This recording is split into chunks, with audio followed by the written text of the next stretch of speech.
할렐루야. 우리 인사합시다. 축복합니다. 예배에 성공합시다. 주님과 연합합시다.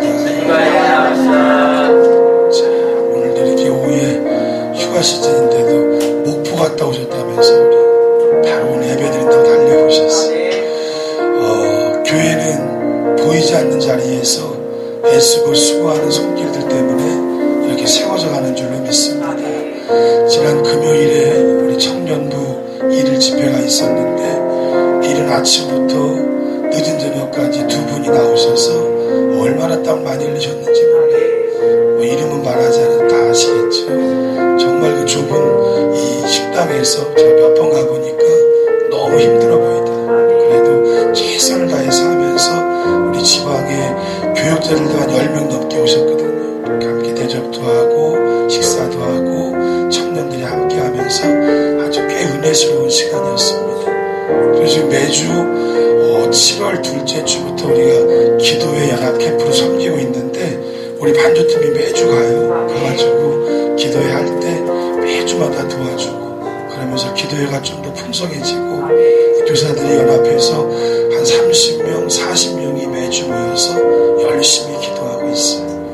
어제도 청소한다는데 더운 날이었지만 몇 분이 오셔서 우리 특별히 새 가족 이렇게 오셔가지고 함께 땀 흘려주시는 모습이 너무나 감사했고, 여러분 또 어제군요 새벽에 보니까 혼자서 그냥 이거 한다고 오늘은 요거 조그만 것도 하나 만든다고 시간이 더 걸렸대. 그러면서 땀을 그냥 온몸에 적셔가지고 혼자 하고 계시더라고요. 그래갖고 이 교회는 보이지 않는 곳에서 이모저모로 땀 흘리는 분들 하나님 절대로 잊지 않으십니다. 그리고 반드시 갚아주십니다. 하나님의 영광을 위해 주의 몸된 교회를 위해 땀 흘릴 때 하나님께서 열매로 채워주심을 잊지 말고, 여러분 교회를 위해서 열심히 수고하고 애쓰는 분들 늘 격려해 주셔야 돼요. 늘 격려하고 내가 할 수 없다면 오히려 감사하는 마음으로 기도해 주고, 그러면서 우리 교회가 아름다운 교회로 세워져 가길 바라고 이제 성전 건축할 거 아닙니까? 아멘. 제가 시골에 있을 때 성전 건축을 해봤거든요. 근데 처음에 슬레트에만 있었던 12년 된 교회를 떠나서 새로운 땅에 교회를 짓고 갔는데 이곳을 팔았단 말이에요. 그냥 과부 집사님이 여기를 자기 집으로 쓰게 된 거죠. 그런데 이제 교회의 흔적이 다 사라져버리더라고요. 근데 그곳에서 12년 동안 땀 흘리고 애쓰고 수고했던 분들의 그 뭐라 그럴까요? 헌신이 사라지지 않는. 근데 얘기하고 싶은 것은 이것도 이제 우리가 건축하게 되면 여기서 짓기가 좀 쉽지 않잖아요. 구조가. 그러면 다른 건물로 넘어가든지 다른 공간이 될 거예요. 이곳에서 땀 흘리고 청소하고 밥하고 뭐 지지고 볶고 했던 게 다 흔적도 없이 사라질 것입니다. 영적인 영향력만 남아서 우리 빛의 교회의 앞으로의 역사 속에 그 밑거름이 되었음을 우리 모두가 함께 회고하고 되짚어보면서 얘기할 시간이 올 거예요. 아멘. 그러니까 이곳에서 평일날 오기 어려우신 분들은 주일이라도 이곳저곳 좀 보시면서 이곳이 주님의 몸이요 주의 성전이요. 벌써 6년이 지나가는데 7년이 지나면 희년이어서 우리 교회도 한 단계를 이제 마무리하고 그 다음 단계로 도약해 가야 하는데, 과연 이곳에 내가 어떤 땀을 흘리고 어떤 눈물과 어떤 헌신을 했는지를 여러분이 잘 살펴보면서 이 교회 따라해보죠. 교회로 있을 때 열심히 섬기고 열심히 봉사하지. 여러분의 때와 여러분의 눈물이 묻어있는 교회가 되어서 우리 빛의 교회를 더 힘있게 세워갈 수 있게 되기를 바랍니다. 우리 인사하세요. 교회를 더 사랑합시다. 교회를 기쁨으로 세워갑시다. 찬양하겠습니다.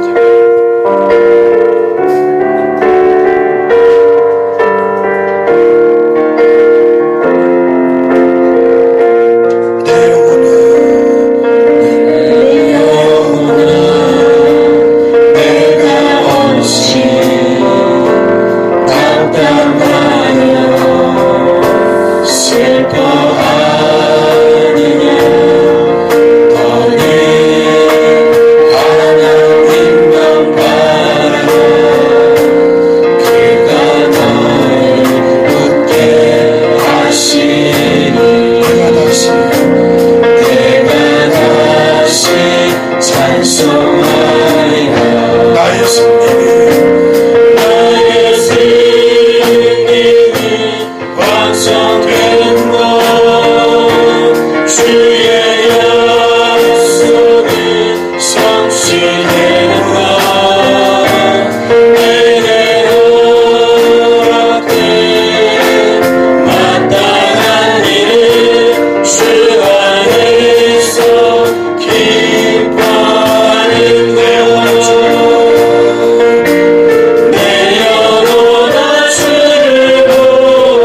실수하지 않으시는 줄로 믿습니다. 여러분을 향하신 계획, 하나님의 섭리 실수하지 않고 이 찬양을 잡고 가신 분의 영성 그대로 하나님이 모든 것 책임지시고 갚아주실 줄로 믿습니다. 자, 이제 오늘 본문의 말씀, 비판을 받다가 갑자기 우리 주님이 기도로 전환하시면서 우리에게 말씀을 주고 있는데요. 지난 6장에서 소개했던 주기도문에 이어서 우리 주님은 다시 기도를 우리에게 교훈하고 계신데, 지금까지 배웠던 기도의 내용들 이렇게 좀 정리해 볼 수 있어요.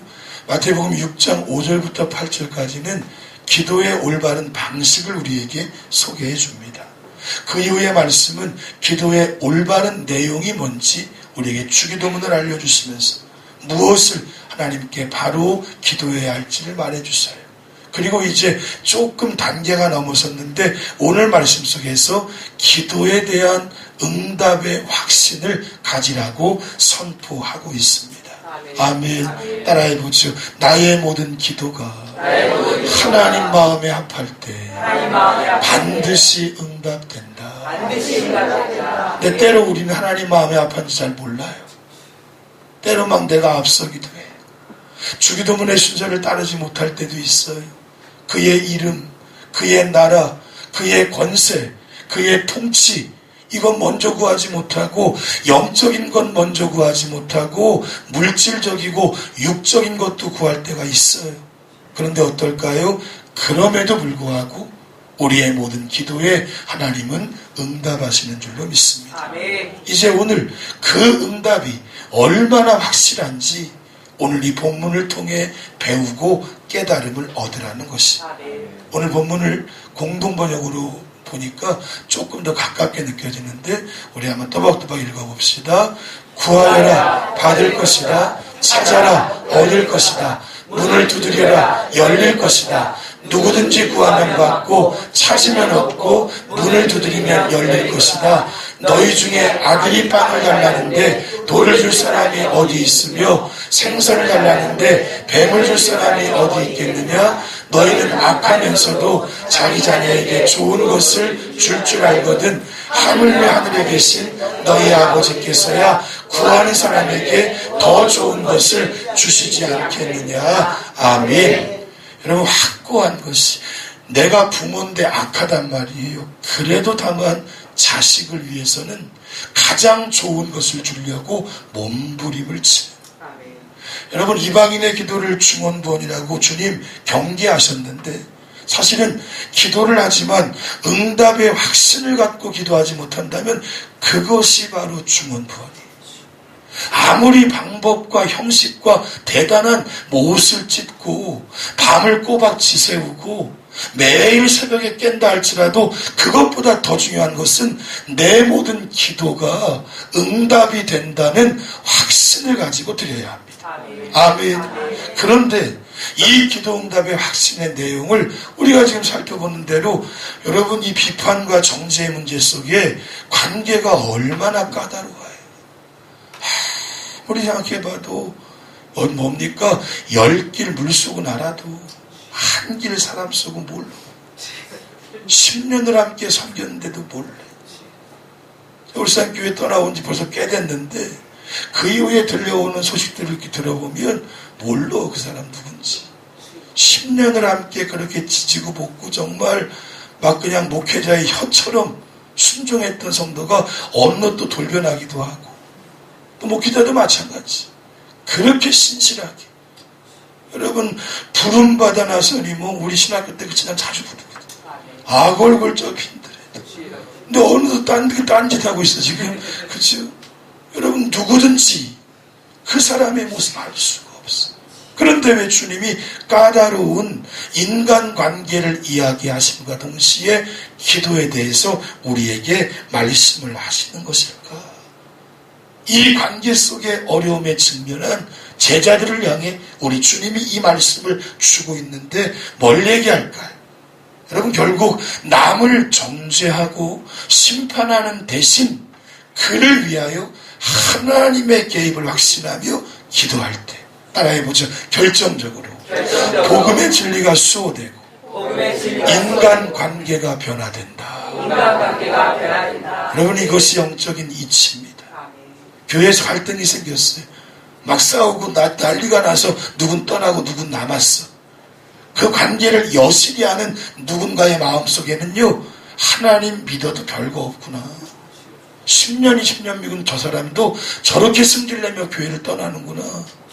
저 믿음이 하나도 없는 저 인간은 어떻게 교회에 남아있네. 이게 뭐냐면 진리가 오염되고 있는 것이에요.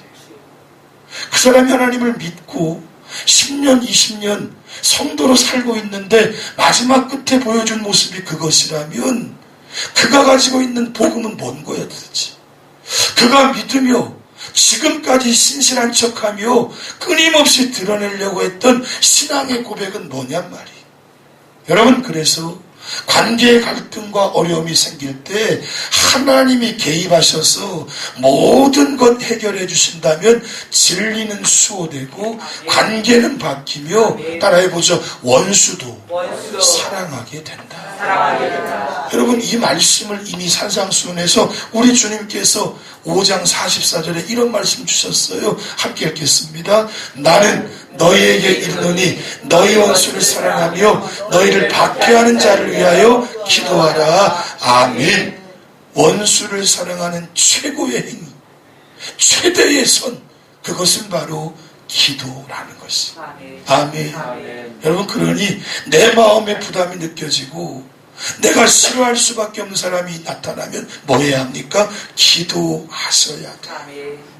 기도로서만 내 마음에 힘듦을 주는 형제와 자매를 보다듬고 사랑하며 그와 함께 아름다운 동역을 이루어갈 수가 있는 것이, 다른 것으로는 안 돼요. 목회하면서도 한 사람을 바라봅니다. 이분이 변화되기를, 이분을 기다려주고 싶어요. 정죄하지도 않고 뭐 하는 일에 간섭하지도 않고 지켜볼 뿐입니다. 여러분, 끊임없이 그에게 뭔가 영향력을 주려고 해도 마음으로 비토하면 목회가 되지 않아요. 제가 목회하면서 요즘에 느끼는 것은 목회가 안 되는 성도들이 더 많다는 경험입니다. 그러니까 목사를 목사로 여기지 않는 개념이 있는 거죠. 쉬운 일이 결코 아니에요. 울산교회에서 일어났다고 했던 신전이 오늘도 또 누가 전달해 주는데 아직도 난리가 났단 말이에요. 대부분의 그 주역에 있는 사람들은 다른 사람이 아닙니다. 목회가 안 되는 성도들. 믿음은 너무 좋아 보여. 대단한 일을 하고 있는 것 같아. 그런데 교회 안에서는 아무것도 움직일 수가 없어. 목사의 설교가 들어가지 않을 뿐만 아니라 신방하는 것도 별로 좋아하지도 않고 어떤 영향력 안에 들어오지 않으려고 해요. 그분들의 자녀들, 그분들의 삶의 자리가, 생각해 보세요. 다 키워가지고 결혼까지 시켰는데 결혼했던 그 부인, 그러니까 며느리로 얻은 사람의 집안이 완전히 신천지 도굴이라고 생각해봐요. 그걸 몰랐다는 거 아니에요? 몰랐다는 거. 그럼 답이 나올까요? 없어요. 답이 없습니다. 답이 없어요. 그러니까 결국은 하나님이 원하시는 믿음의 삶을 우리가 살아야지. 아멘. 아멘. 그거밖에 없어요. 다른 길이 있으면 좀 얘기 좀 해줘봐요. 다른 길이 있어. 교회 세우고 성도 바꾸고 하나님의 나라 이 땅에 임하게 하는 길, 다른 길이 있으면 얘기해 줘보세요. 지난 주간에 큐티 하신 분들은 봤을 거예요. 교회는요, 내가 봐도 부족한 목사, 내가 봐도 좀 언짢은 성도들, 지난주 아니었나? 내가 봐도 문제 있는 교회가 하나님이 우리에게 주신 대안인 거예요. 아멘. 아멘. 그러니까 이 한국만 해도요, 몇만, 7만 개인가? 한국에 있는 교회들이. 7만 개 교회가 다 각자의 자리에서 하나님의 사역을 감당하는 거예요. 절대로 여기 옆에 있는 대형 교회나 사랑의 교회나 그런 데만 교회가 아닌 거예요. 그런 교회는 그런 대로 할 일이 있고요. 우리 지방에도 26개 중에 거의 20개가 20명이 안 모여, 교인이. 근데 10년, 20년, 30년 거기서 목숨을 걸고 하나님을 섬기는, 그러면서 자녀들이 잘 되고 자기 삶도 축복이 있고 은혜를 경험하며 하나님 나라에 기여하다가 저 천국에 가는 거지. 하나님이 쓰시는 방법이 그래요. 여러분, 인간의 힘으로는 안 되니 기도로 가능하다는 것은 하나님의 힘으로 가능할 수 있다는 것이. 여러분, 원수관계, 관계의 악화, 갈등 구조, 하나님은 반드시 해결해 주시는 줄로 믿습니다. 우리 인사해 보세요. 그러니 기도합시다. 누구든지 품기 위해 기도합시다. 이제 오늘 말씀을 보니까요, 7절 이렇게 선포합니다. 함께 읽겠습니다. 구하라, 그리하면 너에게 주실 것이요, 찾으라, 그리하면 찾아낼 것이요, 문을 두드리라, 그리하면 너에게 열릴 것이니. 아멘. 이 말씀의 원문을 보면요, 세 개의 현재 명령형으로 써 있어요. 구하라, 지금 구하라는 것이. 찾으라, 지금 찾으라는. 두드리라, 지금 두드리라. 그래서 이것이 이 문법적인 개념으로 보니까 미래 수동태로 함께 연결되어 있어요. 구하면 주어질 것이요, 찾으면 찾아질 것이요, 두드리면 열려질 것이다. 근데 바로 이 문구를 구성하고 있는 히라보 헬라어지요, 이 현재의 진행형은 현재적으로 반복되는 행위를 말합니다. 곧 계속해서 우리가 반복하여 기도해야 한다는 것이. 안 되면 또 기도하고, 안 되면 또 무릎 꿇고, 될 때까지 무릎을 꿇으라는 기도의 바로 필연성과 긴박성을 우리에게 말해주고 있어요. 먼저요, 구하라 그리하면 주어질 것이다. 이것이 유대문헌에 보니까요, 고대의 거지들의 삶의 지혜가 이거라는 거예요. 지혜롭죠? 문전박대를 당해도 아무리 무시해도 끝까지 버티며 구하면 반드시 내 처자식 먹일 거 얻어간다는 것이 이 심정으로 기도하라는 거예요. 여러분, 생존이 걸리면 목숨을 거는 거죠. 저 울산교회 있을 때도 여기도 그렇지만 가끔씩 오는 거리인들이 있거든요. 500원 줄 때 있고 1000원 줄 때 있고 막 그래요. 잔돈 없을 때 막 5,000원, 10,000원 주기도 하잖아요. 한번 물어봤단 말이에요. 하루 종일 다니면 짭짤합니다. 그러더라고요. 이분들이. 아는 거예요. 그래서 살고 그리고 생명을 유지하는 방법을 하는 거예요. 구하라. 그리하면 주실 것이다. 생존의 위협을 이겨내기 위해 목숨 걸고 기도하는 이 비유가 사실은 이 불의한 재판관과 과부의 비유 속에 강청하고, 이 재판관 불의하지만 집 앞에 이 담요 깔고 버티고 있으면 반드시 들어준다는 개념이에요. 아멘. 두 번째는 뭡니까? 찾으라 그리하면 찾아질 것이다. 이 표현은요, 구약성서에서 예배 드릴 때 사용했던 표현이에요. 원래 하나님의 얼굴을 찾는다는 개념에서 나왔어요. 시편에 똑같은 동사가 있어요. 27편 8절 읽겠습니다. 너희는 내 얼굴을 찾으라 하실 때에 내가 마음으로 주께 말하되 여호와여 내가 주의 얼굴을 찾으리이다 하였나이다. 아멘. 하나님의 얼굴을 찾듯 예배의 자리에서 믿음으로 구하고 찾을 때 하나님 자기 얼굴을 돌리셔서 그에게 비춰 주신다는 것이. 아멘. 세 번째는 뭘까요? 두드리라 그리하면 열릴 것이다. 유대교에서요, 하나님의 자비의 문을 두드리라는 교훈에서 이 구절이 유래됩니다. 자비의 문이 뭡니까? 매 순간순간 삶의 자리에 자비하심이 없으면 살 수 없는 거예요. 여러분, 자녀를 키우는 길에, 아니 직장에서 동료들과 관계를 맺는 것도, 교회를 섬기는 것도 하나님이 순간순간 도와주시고 자비를 베푸시지 않으면 아무것도 될 수가 없어요. 그래서 이 모든 것들을 통해 하나님은 응답하신다는, 뭘 말할까요? 바로 다양한 삶의 자리에서 모든 교훈들을 결합시켜서 반복해서 구하고 찾고 두드리면 하나님은 모든 기도에 응답해 주신다는 걸 말해주는 것입니다. 따라해보죠. 기도는 연속되어야 하고 긴박한 마음을 가지고 하나님께 아뢰에 있는 것이다. 자, 그래서 이제 이렇게 강조하면서 기도의 응답을 말하는 세 개의 문장은 모두 소위 말하면 신적인 수동태로 쓰여져 있는데요. 응답의 주체가 누굽니까? 하나님이심을. 따라해보죠. 기도는 인간이 할지라도 응답은 하나님이 하신다. 우리 8절 앞에 다시 읽겠습니다. 구하는 이마다 받을 것이요 찾는 이는 찾아낼 것이요 두드리는 이에게는 열릴 것입니다. 아멘.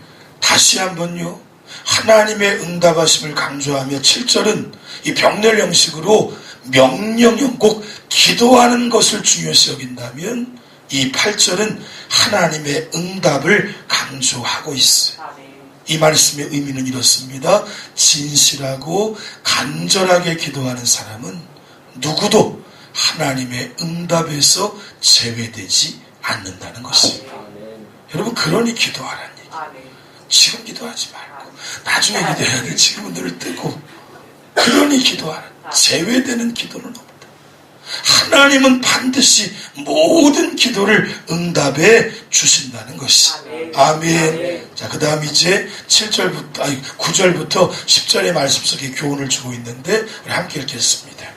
너희 중에 누가 아들이 떡을 달라 하는데 돌을 주며 생선을 달라 하는데 뱀을 줄 사람이 있겠느냐. 하나님의 응답에 대한 확신을 두 가지의 비유로 우리에게 설명을 해주는데, 이 빵과 생선은 유대인들의 기본적인 신앙입니다. 빵과 돌을 연결시키는 방법은 유대교에서 흔히 있는 비유의 내용들을 이렇게 연결시켜요. 이유가 뭘까요? 빵과 돌이 좀 비슷하잖아요. 멀리서 보면 빵이 돌 같고 돌이 빵 같은 것이. 우리 말씀 읽겠습니다. 시작. 시험하는 자가 예수께 나와서 이르되 내가 만일 하나님의 아들이거든 명하여 이 돌들로 떡덩이가 되게 하라. 이 둘의 생김새가 비슷한 데서 이 말씀이 계속 비유되고 있다는 것이. 자, 그리고 만약에 여기서 주석에는 그런 말씀이 있어요. 생선이 뱀장어를 뜻한다면 뱀과 비슷하게 보일 것이다. 실제로 그 당시에 뱀장어가 안디옥의 호수에 그렇게 많았다 그래요. 유대인들은 어떻습니까? 뱀장어, 비늘 없는 생선을 절대로 먹지 않아요. 레위기 말씀, 우리 말씀 새기며 읽겠습니다. 물에서 움직이는 모든 것과 물에서 사는 모든 것, 곧 강과 바다에 있는 것으로서 지느러미와 비늘이 없는 모든 것은 너에게 가증한 것이라. 이들은 너에게 가증한 것이니 너희는 그 고기를 먹지 말고 그 주검을 가증히 여기라. 수중생물의 지느러미와 비늘 없는 것은 너희가 혐오할 것이니라. 자, 그러면서 동일한 말씀을 말해주는 누가복음에는요, 병행구에 이렇게 생선과 빵으로 하지 않고 알과 전갈의 비유를 우리에게 주는데, 누가복음 11장은 이렇게 선포합니다. 함께 읽읍시다. 너희 중에 아버지 된 자로서 누가 아들이 생선을 달라 하는데 생선 대신에 뱀을 주며 알을 달라 하는데 전갈을 주겠느냐. 아멘. 지금도 어떨까요? 전갈에는 독이 있어서 생명의 위협을 주고 있는. 누가복음과 마태복음은 이렇게 분류됩니다. 누가복음은 자식이 요긴한 것을 구하는데 어떤 부모가 위험한 것을 주겠느냐고 반문하고 있는 것입니다. 오늘 본문 마태복음은 필요한 것을 구하는 자식에게 먹지도 못할 불필요한 것을 줄 부모가 없다는 것입니다. 하물며 하나님께서 모든 것 너희에게 필요하고 요긴한 것을 부모가 자식에게 채워주듯이 반드시 응답해 주신다는 것이. 아멘. 11절을 다시 한번 읽읍시다. 시작. 너희가 악한 자라도 좋은 것으로 자식에게 줄 알거든 하물며 하늘에 계신 너희 아버지께서 구하는 자에게 좋은 것으로 주시지 않겠느냐. 여러분, 이 부모와 자식의 표현을 한 것은 확실성을 강조하려고. 반드시 부자지간에 부녀지간에 있는 일만큼 확실한 일은 없다는 것이. 그러니까 이 비유는 지금 유대교를 신봉하고 있었던 그 시대의 사람들에게 바로 하나님의 이 일이 얼마나 확실하고 완전한지를 설득력을 가지고 표현하고 있는 말씀이라는 것이. 그래서 여러분, 성경은 자주 부모와 자식의 비유를 소개합니다. 그 대표적인 비유가 탕자의 비유예요. 누가복음 15장 함께 읽겠습니다. 이 내 아들은 죽었다가 다시 살아났으며 내가 잃었다가 다시 얻어노라 하니 그들이 즐거워하더라. 아멘. 이사야 49장에는 하나님이 우리를 자식으로 표현하며 절대로 잊지 않겠다고 이렇게 강조합니다. 함께 읽겠습니다. 여인이 어찌 그 젖 먹는 자식을 잊겠으며 자기 태어서 난 아들을 긍휼히 여기지 않겠느냐. 그들은 혹시 잊을지라도 나는 너를 잊지 아니할 것이라. 아멘. 하나님의 사랑은 젖먹이 아기를 텐 이 산모보다 더 진실하고 확실하며 위대한 줄로 믿습니다. 믿고 기도하면 하나님은 응답해 주신다는 것입니다. 다시 한번요, 8월을 맞이하면서 나는 기도하는 사람인지를 스스로 물어야 돼. 우리 옆 사람한테 한번 인사해 보세요. 당신은 기도하고 있습니까? 기도하고 있습니다. 이번 사기 지자반을요, 1권이 끝나면서 기도의 시간을 다 정했어요. 장소도 정하고 시간도 정하고. 한 주 지나고 와서 보니까 실천하는 게 너무 어려워요. 장소도 정하고 시간도 정하고 5분이든 10분이든. 우리도 마찬가지. 기도한다 할 때 차 타고 가면서 길거리 신호등 대기하고 있다가 기도할 수 있지만 그렇게 하지 말라 그랬어요. 시간을 꼭 따로 떼어서 내가 환경을 통제하고 있는 골방에서 아니면 교회에서 버스 안도 괜찮아요. 사람이 많다고 환경을 통제 안 하는 것이 아닙니다. 바로 그 시간 그 자리에서 그 분량의 시간을 기도하는 것이 기도하는 것이. 아멘. 아멘. 여러분 그러니 꼭 기도의 시간을 떼야 돼. 그것을 반드시 결단하셔야 돼. 따라해보죠. 하루에 5분 이상은 기도할 수 있도록 하자. 여러분 그러면 반드시 하나님은 응답해 주시는 것이. 이제 마지막 결론 부분으로 그러면 뭘 응답하실까? 우리가 봤던 마태복음 6장에서의 선포 내용처럼 하나님 나라가 이루어지기를 위해 하나님께서 기도할 때 응답을 하실 수도 있어요. 주기도문의 사개요원처럼 일용할 양식이 우리에게 주어질 수도 있어요. 빵과 생선을 여기서 비유하고 있으니 당장 먹거리가 필요한 이 기도문일 수도 있어요. 그런데 정죄와 비판을 이야기하다가 이 기도 응답이 나온 것은 여러분 정말 이게 진짜 필요한 거예요. 이 기도가 진짜 필요한 거예요. 곧 좋은 것은 원수를 친구로 변화시키는 기적이 기도를 통해서만 이루어진다는 것입니다. 이걸 꼭 사기세요. 이걸 꼭 새기세요. 누군가 나에게 부담이 되고 자꾸만 관계가 얼그러지고 있다면 여러분은 꼭 기도하여 하나님께 응답을 받으셔야 돼요. 따라해보죠. 좋은 것은 포괄적인 의미에서 하나님이 주시는 것이다. 하나님이 주시는 것은 다 좋은 것입니다. 아멘. 믿으시죠? 믿으시죠? 여러분의 모든 기도가 응답될 때 가장 좋은 것으로 갚아주는 줄로 믿고요. 마지막 결론은 그렇습니다. 초대교회는요, 눈 크게 뜨고 마지막 결론입니다. 초대교회는요, 기도에 목숨을 걸었어요. 그러면서 그들이 최종적으로 했던 일은 십자가를 지는 일이었어요. 기도의 마지막 최고의 목적은 십자가를 지기 위해 내 모든 것 다 이미 응답하시고 하나님의 축복 속에 살며 그리고 궁극적으로 십자가를 지는 자리로 나아가는 것이. 아멘. 여러분 십자가를 지는데 인간관계의 개선도 있고 모든 좋은 것도 있기 때문이에요. 인간관계도요 막 힘들게 하는 사람 그 견뎌주는 게 십자가입니다. 그것은 마침내 그 사람을 바꾸고 변화시켜서 아름다운 동역자가 되게 하시는 것이 말씀의 결론입니다. 우리는요 실수한 사람을 보면 비판하고 정죄하게 되죠. 그러므로 실수한 사람을 정죄하지 않으려면 그 사람을 위해 기도하셔야 합니다. 기도하면 아무리 원수요 대적자라 할지라도 그를 정말 사랑하게 되고 그와 진정한 하나됨을 이루어서 아름다운 통역을 함께 하게 될 것이. 여러분 이것만큼 축복이 어디 있겠어요? 따라해보죠.